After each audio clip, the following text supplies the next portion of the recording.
Hey everybody, I am Scotty J. Welcome back to Rock Titan Live. I've got a very cool guest with us today. We all have dreams. I'm trying to live mine, as I'm sure you're all trying to live yours. However, it's far and few between, those people out there that actually do get to live out their dream, or at least some portion of a dream that they once had. But my next guest, he's in a rock band that began over 30 years ago. Who knew that some 30 years later, some fans from across the globe start reaching out saying, hey, what's going on, man? We're here. Before you know it, Chris Jericho gets a hold of these guys. You all know Chris Jericho, of course. He's in Fozzy, and he's got his solo thing, and he's a wrestler too, I guess. But so he reaches out to these guys, ends up producing their documentary, their reemergence, as the heavy metal greatness that they once aspired to be. And they did get to live their dreams. Documentary, you gotta go check it out. It's called I'm Too Old for This Shit, a heavy metal fairy tale. Ladies and gentlemen, I am joined by the drummer of the band Siren, Ed Aborn. Ed, how are you? I'm great, Scott. How are you doing? Doing all right, man. I'm just trying to live the dream like you had the opportunity to do. Yeah. It's one thing to actually get back together again with your brothers, your heavy metal brothers, and you go over there to Germany and you play in front of this huge crowd that you dreamt of doing so many years before. But for me, just going over to Germany would be pretty awesome. Yeah. But it's incredible. So for everybody that has not yet seen the documentary about Siren, all right, we're talking about the band Siren, everybody. Go check them out. And so you got this documentary, I'm Too Old for This Shit, a heavy metal fairy tale. And it was funny because I keep waiting to see, all right, where did this name come from for this documentary? And then finally Doug starts spitting it out a few times. I'm like, oh, all right, now Doug's laying it on thick, and everybody, Doug's the lead singer of Siren. And so I guess for you, Ed, when you watch the documentary, everything's kind of planned out. Loosely scripted anyway. There's got to be some script behind it, so you kind of know what you're going to do, what you're going to talk about, I'm assuming. All that being said... Actually, no. No? So it was raw? Actually, no. Now, I can tell you how the process began and why... Please. What you see is what you got. I've actually been friends with Jericho for over 20 years. Oh, wow. And okay. Yeah, and we've just been friends. We met and we're in the same area locally, realized that we had the same love for heavy metal and horror movies in the 80s, and just became very close friends. And so we've been close friends, like I said, for decades. And he knew that I was in a band back in the day. He knew I was in a band, as were we all. He had his band, and Scimitar, I had mine, Siren, and That's what it was. And that's where it lay. It lay in its grave, ended 10 years before we had even met. So when all this came about with the unexpected reunion, I told him about it. And just to lay a little groundwork for people who haven't seen the movie, the nutshell version is back in late 2015. I received about 5 messages on Facebook in the course of a month where people reached out and said, hey, are you Ed Aborn, the drummer for the band Siren? Right. And this is all within a month. I'm like, that's wild. Yeah, that was me. I'm the only one on Facebook, so it was easy to find me. Right. And I said, yeah, that was me. And they're like, oh, listen, we're big fans. And these are different countries, Germany, Russia, South America. Wow. And I'm like, this is just weird.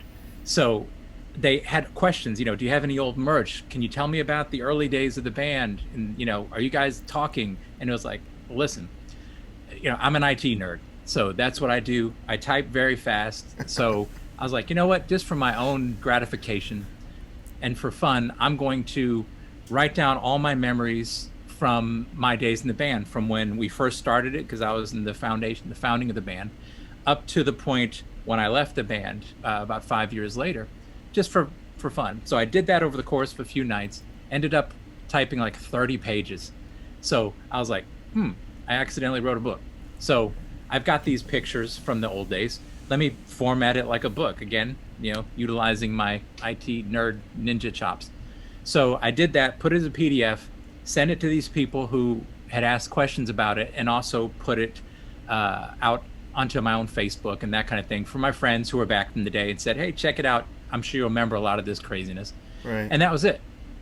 Well, what happened was I wasn't able to get a hold of our lead singer, Doug, through this whole process, because he maintains a very low social profile. I mean, almost a no social profile. And I gathered that. Yeah, I wasn't able to find him. And a mutual friend said, hey, you know what? I'm still in contact with Doug. Do you want me to send this to him? And I said, sure. Well, there was a couple things in there that I talked about what had happened back in the day and what my experience was. And some stuff involved something that went down that, he had one view about and I had another that led to me leaving the band. And so I said, sure, here's my cell number. Tell him to call me. I'd love to hear from him. So he did. It took a few months for Doug to reach out, but eventually he reached out. We met for lunch one day, and just, things the ice kind of broke, and we just started to rekindle a little bit of friendship. Well, when that happened, there was one of those fans who had reached out to me from Germany, found out that we were talking, and he was like, oh my God, I can finally realize my dream to see Siren live. I'm like, well, we don't have a band, so there's that. And plus, who's going to want to see us? So that's wild, man. He said, well, no, I'm going to make this happen. So he reached out to a festival organizer in Germany, and it turns out the festival organizer had been a fan of Siren back in the day, and was like, I would love to bring them together, but no one knows where Doug is. And he goes, I know where Doug is. And so he made this happen. This is Frank Headbanger. Yes, and Frank Headbanger. We ended up talking, and that's when Oliver Weinsheimer from Keep It Truth Festival reached out to me and said, hey, I hear you're talking, do you have any interest in reuniting to perform at our festival? And I said the same thing to him that I said to Frank. I said, is anyone going to care, that we're there? They're going to know us? And he's like, oh, yes, they will know. And I said, all right, well, it's been 30 years. We don't have a band. So it took a couple months for Doug and I to kind of talk about it. Is this something we want to do? We had to reach out to past band members because we wanted to keep it as original as possible. Right. Some of the guys weren't in the area, so it just wasn't possible logistically. But we were able to pull together, out of the 5 members in the band, 4 of them were original members, and the 5th was our lead guitarist, Todd Grubbs, who might as well have been in the band because he was in the sister band of Siren back in the day, Atomic Opera. Okay. So, all right. Yeah, so we end up saying, yeah, we'll do the festival, but it was only like 3 months out before that, the 2017 edition. So we said, we'll do the 2018 version. We'll play in 2018. That gives us a year to prepare. And thankfully, we had that year because we needed it with everything that went down. So, but anyway, to end this story. So I told Chris about this once we agreed to do the festival. I said, dude, you're not going to believe this, but remember my old band, Siren? Well, we've been offered to play a festival in Germany. And he's like, what? He literally said, listen, I don't mean to be rude, but is anyone going to care? And I said, that's the same thing I said to the promoter. Is anyone going to fucking care? And I said, he said they will. They'll recognize us. So it was about a day later when Chris called and said, listen, man, I've been thinking about what you told me. And he said, this is just an unbelievable story. He said, this just doesn't happen like this. What would you think if I paid to have a film crew capture you now in this journey and go with you to Germany? Because now we're talking 6-8 months out still. Right. So that's why this isn't, something that we had to recreate for the film. It was like the film crew was there, 3 weeks later, and caught us at different moments along the path. And that's what you see. So they were there with us as we were preparing, as we did our warm-up gig, traveling with us over to Germany and capturing everything that happened as it happened. So yeah, so it's an actual record of, what we lived. Wow. That's amazing. Well, everybody, again, we're here with Ed Aborn, and he's the drummer for the band Siren. They've got this documentary, talking about their reemergence and the realization of a dream. We're going to get into the reemergence here in a little bit, all right? I know, maybe I'm overhyping it a little bit, but maybe not. You know, maybe Jericho has to put some wrestling move on you, man. Maybe he has to put you in some lock, some submission hold, and drag you back into the world of heavy metal. You know, Yeah. I mean, you know, it could happen. It could happen. But everybody, again, you know, Ed is he's tasted what he wanted to taste at least 30 years ago. Now, where we go from there, who knows? Because you know, we all we have our regular lives, and not only that, things have happened since 2018. Man, timing is everything, isn't it? Oh yeah, and you know, it really has been. You captured right there what the essence of this movie's about. This movie is not about Siren, because no one will see that. It's not about heavy metal, because you know, only a certain amount of people would want to see that. What it ended up being, what the story that we lived that was captured is about, what happens when a dream sneaks up on you. Even a dream you've set aside decades ago, you know, because this was the last time I was in the band. I was 21. So, and then, you know, since then it's been, all right, that's over there. That was, you know, a fun part of my youth from 16 to, you know, 21 playing in band. But, you know, having that opportunity, having that chance to live it, and to be given that chance to say, you know, hey, come do this. It may just be for a week, for a weekend, but everything that you imagined, you're going to experience in that weekend. You're going to see thousands of people singing words that you had written in social studies class in high school back to you, you know, and live that moment. I actually reminded myself as I was preparing, as we were going through all the rehearsals and stuff for this, to tell myself, don't let that 45 minutes or an hour, you know, pass by in a blur when you're doing it. Stop while you're playing, look at that audience, and remind yourself, this is exactly what the 18-year-old you wanted to see and wanted to live. And I did. While I was there, while it was happening, I was like, listen, 18-year-old me, look, you are sitting behind drums watching thousands of people out there sing and, you know, chant the words you wrote and the songs that you did, you know, all those years ago. And it was magic. It was incredible. Seriously, I can't even imagine that. I mean, you go over to Europe, you know, Germany, I mean, of all places, and you've got a legit fan base there. Like you said, I mean, they're singing. Serious. Ooh, yeah. They live it, man. America, you know, we're much more faddish in a lot of ways. We go through our periods of liking this and liking that. But man, Germany, it's a lifestyle. And you see it in the movie. These aren't people who dressed up, you know, for the weekend and threw on their old leather and their denim and their studs. It's like, this is what these people look like the week before, the week after, you know, and they loved the music. And it was like a huge family, man. It was like, I know it's said in the movie, and it was legitimate. It was like a time machine. Right. And it was a wonderful time machine, because it was going back to one of the best times in my life personally, the 80s, when everyone had that youthful energy of metal. And it meant something, and it was like, yeah. And it was to be in a group of thousands of people, and just as a fan, because remember, I had my moment, but then I got to watch all these other great bands and just be a fan again in this family of metal. And it was a gift. It really was. I mean, just something I could have never imagined happening, you know, in my life at this point. So it was incredible. Man, you got to experience the ultimate bathtub time machine. Like, for real, man. Exactly, man. Well, it's like, I use the example. It's like, a lot of people have dreams. Everyone has a dream, you know, when you're younger, whether you're a baseball player and you want to play for the Yankees, or you want to be a ballerina, or whatever it is you want to be, I do. You know, rock star. You know, it's like, you know, who gets that call that says, oh, I know you've been an accountant for 30 years, but could you come pitch an inning at Yankee Stadium? You know, because a lot of people heard about you in high school and they want to see you pitch. It's like, that doesn't happen. No. But it happened. It was crazy. That's amazing, and it's fun. Like, you brought up family a little bit ago.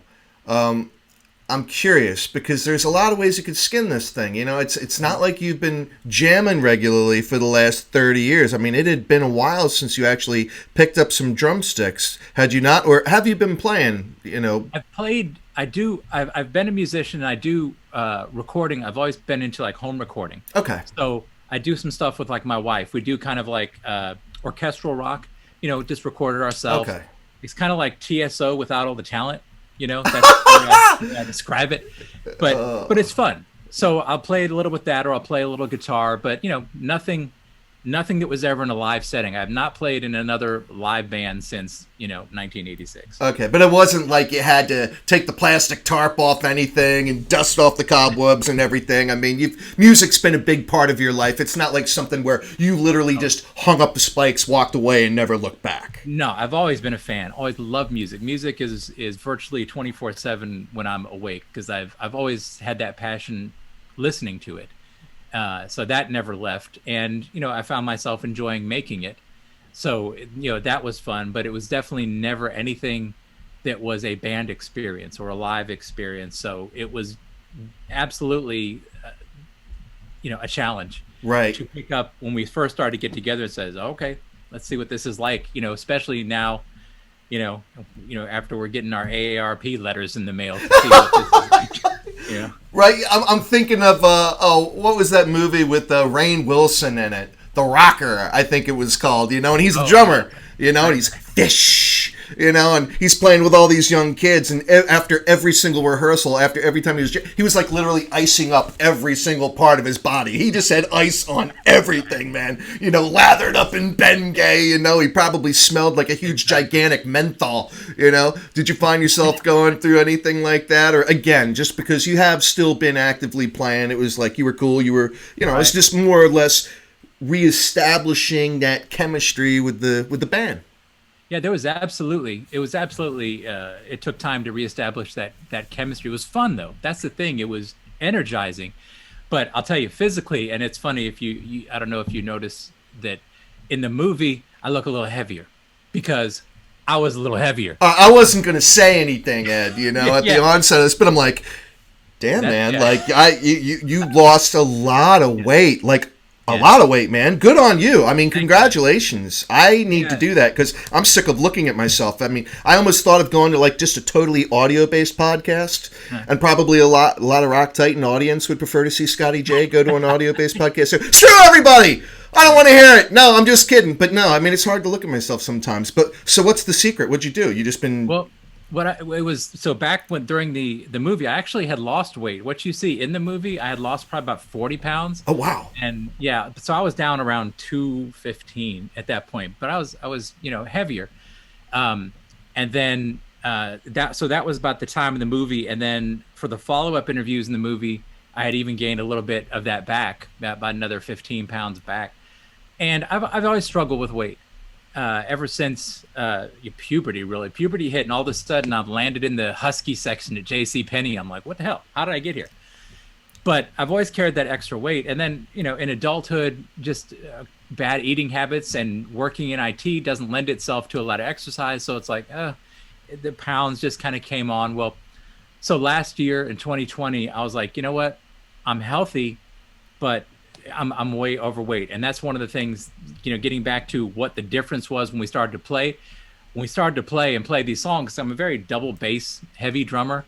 So there was a lot of energy going out, and it was, it would take a lot of sweat. I never got to the point where I'm like, oh, I can't go on, but it was like, okay, this is definitely pushing me. But it was good. And I eventually worked back up, my overall conditioning for that, even at that weight. But in 2020, I'm like, dude, you're 55 now. Start taking your health seriously. You want to be around for your daughters. Just do it and be done with it. So I just made that decision, and I started to do it. Basically, the key difference that is I do what's called time restricted eating or intermittent fasting. That was it. Started doing that and walking, and that's been 90 pounds now over the course of 8 months. Man, good for you. And congratulations. But I think one thing you're leaving out, Ed, is like since the fame of Siren getting back together again in this documentary, you got picked up by Nugenics, right? So like you're going back and forth with the Big Hurt, and the ladies like it too. I'll be happy to pick up that sponsorship, Right, man. Hey. It feels great. It feels great. And definitely now being at this lower weight, which I have not been since high school. This is the same weight I was in high school. So being back here, my condition for playing drums, I walk every day, I play drums every day, and it feels great. So it's something that I wish I had done longer, but thankfully, knock on wood, my health has been great, throughout my years. So I'm 55 years old. I am back in my heavy metal band. Yes. I am back wearing high school clothes, and I have video games in my basement. If only I had the hair, my brother. The midlife crisis is complete. Yeah. My feathered brown, locks. But hey, yeah, I'll take it. I'll take what I got. Yeah. No, well, you know what? I just brought up the whole midlife crisis because if I ever embarked on a journey like what you had, that is exactly what I would get from everybody. There's no one I know that would say, Scott, you were born to do this. Chase your dreams, Scott. Chase your dreams. We support you 100%. They'd be like, are you crazy? You're too old, man. You're too old for this shit. What truck did you fall off of? Like you are out of your mind. Midlife crisis. Did you get any of that from anybody, or was it really? Did you have all the kind of support that is definitely helpful for something like this? You know what? No, actually, I did have all that support. I mean, my friends, my parents, my wife, who's awesome. They're like, this is incredible. Who gets this chance? So, just being able to do this now, it does. The first time I walked into into the room wearing, like I guess skinny jeans. You didn't. My daughter. That's a violation, Ed. That's a violation, dude. Now, granted, they were black, so it's just like, hey, I got to find something that fits. It's like, so but yeah. But other than that, everyone's been incredibly supportive because cool. This is something you had asked me before we started. If this has been like Anvil, where right. We're now getting this resurgence, and really, I would say no, in the sense that the documentary has just come out. So beyond the fans that we have, already established, and the new ones that we got from playing the festival, and also releasing a new album over the past 2 years that ensued since we had played. Beyond that, there really hasn't been. But now that we're starting to get some attention from the documentary, it's been great because now people can see it's like, okay, we didn't go chasing after this. It's right. Something that kind of just happened to us.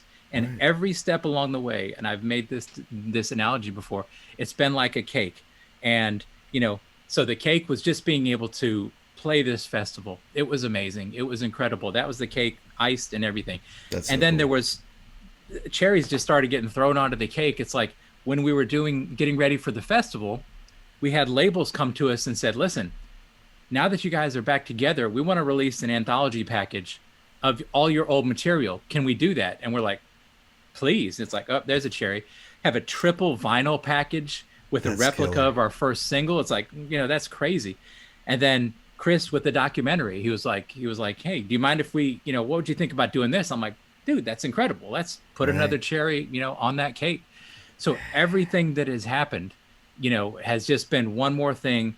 And we don't look at it like we did back in the day where it's like, we're going to be famous. We're going to be stars. We're going to be rich. It's like, no, man, if the whole thing shut down tomorrow, it was amazing. It was incredible because we got to do it. We got to live this experience. We've got to record a new album. We've got to have, a movie, about it. I just got mine in the mail yesterday from Amazon. It's like, cool. It's a Blu-ray, and it's like each one of those things is just another experience that we're so grateful for that, we would never have had. So we don't look at it with an eye towards, where is this going to go? It's just like, this is cool. And we're just going to love this. Whatever happens now is great. If anything happens in the future, that's even better. But everything has been wonderful so far. That's so cool. And it's so inspirational. And everybody, again, go check out this documentary. We got the links on the screen here. And also, yours truly, Scotty J, is doing a review of this documentary. So go out to rocktitan.tv, as you can see on the screen. And we're going to have links, where you can go download the documentary, and it's awesome. I mean, it's very inspirational. Again, you don't have to be a heavy metal fan, and you don't ever have to even have heard of Siren, and you shouldn't have. But you're gonna wanna definitely follow these guys afterward. I mean, it's so cool. So, what are the odds of Siren going on tour with Fozzy now? Or with Quarantine, the other thing that Jericho is going on. Yeah, what are the odds of you ever jamming with him? Have you talked about it? That'd be cool. We haven't talked about it. Actually, we actually did did play a small private gig for his birthday. You Okay. know, where Fozzy also played. So technically, we have played with Fozzy as a Okay. one-off thing because we're all local. It was like, you know, Right. no travel expenses or anything. You know, of course, we would love to play virtually anywhere, and that's why, you know, whether it's a, you know, a festival, especially, you know, if somebody's going to pay to bring us somewhere to play, we will play. That's pretty much our, you know, our terms. It's like if you can get us there, we'll play. Yeah. But you know, we would really love to do anything. You know, we're definitely at a place now where, you know, we've been together for 2, 3 years, whatever it is now. We're rehearsed. We've got our set. We've got new songs from the new album that we've worked into the set, as well as our, you know, our old stuff. So we're absolutely ready and willing to take advantage of any opportunity that comes our way. So it's really just a matter of whatever comes up and whatever we get offered. You know, and big or small, you know, it would be fantastic. You That's know, so for cool. us, it's just the opportunity to do it. It doesn't matter if there's 10 or if there's 10,000. I don't know. Playing 10,000 might be a little startling, but you know, Oh, but come on. Well, you know, we're, Germany, that did not look well, like a small yeah, crowd. we did get 5,000, you know, so that was cool. Yeah, now, man, that was very, very cool. But oh man, I'm jealous, man. I really am.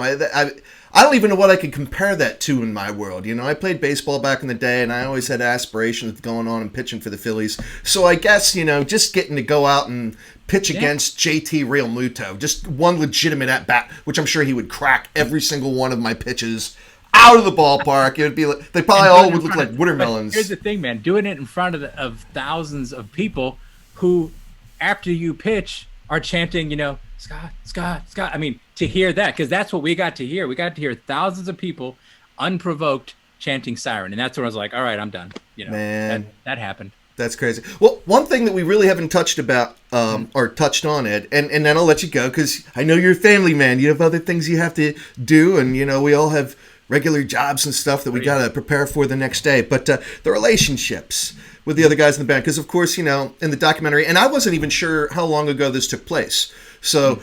I apologize. I didn't know that, you know, it had actually been a couple of years that had gone by since a lot of that transpired. Right. And leading up to that, I mean, you hadn't had any communication with Doug, the lead singer, in forever. I know that Greg, I mean, he was like, he couldn't believe it when you know, when you Oh, showed up and, you well, know, that whole story was just, and, you know, not to interrupt, but yeah, no. there were so many things that happened in this whole process that just seemed way beyond coincidence. And that's when, you know, it just was like, is this supposed to happen? Because I mean, like you said, from having not spoken to Doug in years and years, and the last time I had communicated with Greg, our bass player, even though we were great friends back in the day, was you know, like in 2005, I think it was, and and I left. You know, that was it. It was like we kind of touched base, and then it was like, okay, and then we didn't hear from each other. But then I tried to call him when all this spun up because you know, we were gonna see if he wanted to play bass, and I left messages for him, and I was like, hey man, give me a call, you know, please give me a call, and didn't hear anything. But then, you know, after we got Ed Hauser, the bass player, to join us from another original bassist, you know, but then he had the health problems Right, literally, you know, just, you know, weeks before we were supposed to go to Germany. right. You know, that's when Greg had called me out of the blue, unprovoked, because I hadn't heard from him in 12 years. He called me and he was Man. like, yeah, I saw the message that from 12 years ago that I was supposed to call you back. I'm like, dude, I said, you're not going to believe what's going on. And there were so many little things that happened along the way, meeting the people when we were in Germany, in Heidelberg, you know, at a tourist shop in downtown Heidelberg, heard us speaking English and like, are you from America? It's like, yeah, we're a band over here playing a festival in a few days. And like, oh wow, where are you from? Like Florida. It's like, oh, I'm from Florida. She's It's from the like, same town, where are you from? yeah. It's like, you live a mile away from me. Yeah. You know? Or being in the walking, Doug and I were walking, you know, we're in the street across from the Yeah. old band house, and a dude pulls up and he's like, you guys from the band Siren? And we're like, what? I mean, you would think this stuff is staged, but it was not. It was 100% That's legit. crazy. It was crazy, you know, because Doug was wearing I forget who was wearing a Siren shirt. So when he passed by, he saw it. He's like, "You guys from Siren? I remember you guys." You know, it was like, so, you know, it's just one of those things. It's like, you know, you can't expect it to happen, but you see those things that fall in line, and it's like, wow, is this does fate exist? Is this supposed to happen? And what's coming next? Because so far it's been great. Man, that's awesome. Well, Ed, thank you so much for your time joining us on Rock Titan Live. And everybody, if you've gotten anything out of this podcast, it's that it's never too late to pursue your dreams. You never know. You gotta keep some skin in the game. If you're ever even going to have a chance. You gotta be in it. Take advantage of an opportunity. If you get an opportunity, go after it. Grab it. With both hands, and I guess, I'm kind of living my dreams to a certain extent. This podcast is it's not my day job, it's not my career. I wish it was, but you know what? It keeps my batteries charged. It's something that I truly love. I hope that shows, in everything that I do, and, and talking with you, Ed, it's been absolutely awesome. But everybody, please show some love.